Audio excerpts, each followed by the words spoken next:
Assalamualaikum warahmatullahi wabarakatuh. Sobat Muslim, zina merupakan sebuah tindakan yang dilarang oleh Allah Subhanahu wa Ta'ala.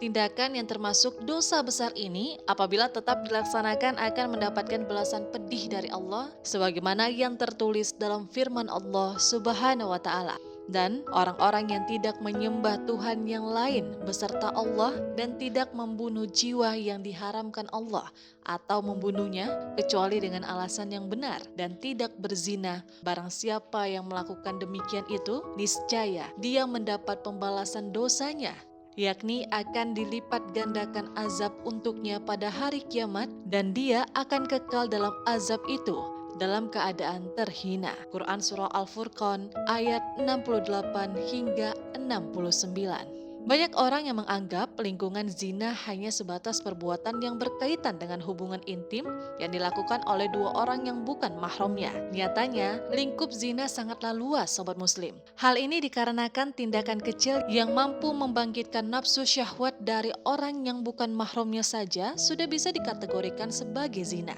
Dalam Islam, zina memiliki ragam jenisnya. Nah, agar kamu tidak terhindar dari dosa, ketahui dulu 3 jenis zina yang harus kamu hindari.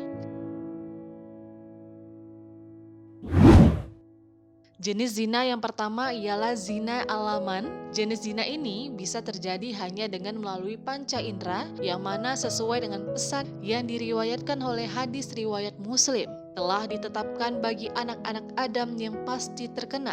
Kedua mata zinanya adalah melihat, kedua telinga zinanya adalah mendengar, lisan zinanya adalah berkata-kata, tangan zinanya adalah menyentuh, kaki zinanya adalah berjalan, hati zinanya adalah keinginan atau hasrat, dan yang membenarkan dan mendustakannya adalah kemaluan. Hadis riwayat Muslim.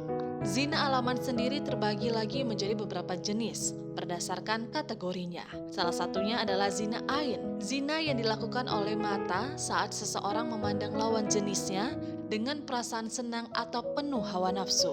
Kemudian ada zina kalbi. Zina yang dilakukan oleh hati, yaitu ketika memikirkan atau menghayalkan lawan jenis dengan perasaan senang dan bahagia. Selanjutnya ada zina lisan. Zina lisan adalah zina yang dilakukan oleh lisan atau ucapan ketika membicarakan lawan jenis yang diikuti dengan perasaan senang. Dan terakhir adalah zina tangan atau yadin. Zina yang dilakukan oleh tangan ini terjadi ketika seseorang dengan sengaja memegang bagian tubuh lawan jenisnya, diikuti dengan perasaan senang, bahagia, ataupun dengan hawa nafsu.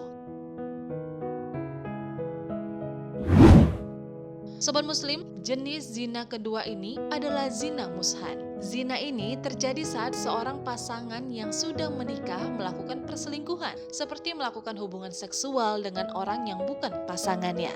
Selain berdosa, jenis zina ini juga berpotensi menimbulkan bahaya berupa timbulnya penyakit kelamin. Oleh karena itu, hindarilah perbuatan zina dan lakukanlah hubungan seksual dengan pasanganmu yang sah secara agama.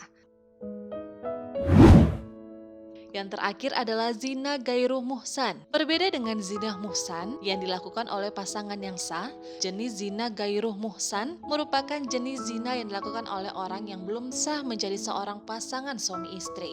Jenis zina ini seringkali dilakukan oleh sepasang kekasih yang tergoda dengan rayuan setan sehingga melampiaskan nafsu mereka dan berujung pada perbuatan zina. Sobat Muslim, itulah beberapa jenis zina dalam agama Islam yang penting untuk kita ketahui. Bagi yang sudah menikah, sudah seharusnya kalian saling setia dengan pasangan. Namun, bagi kamu yang masih lajang, jangan lupa untuk melawan hawa nafsu dan godaan setan ya. Jangan sampai kamu tenggelam dalam perbuatan zina. Wassalamualaikum warahmatullahi wabarakatuh.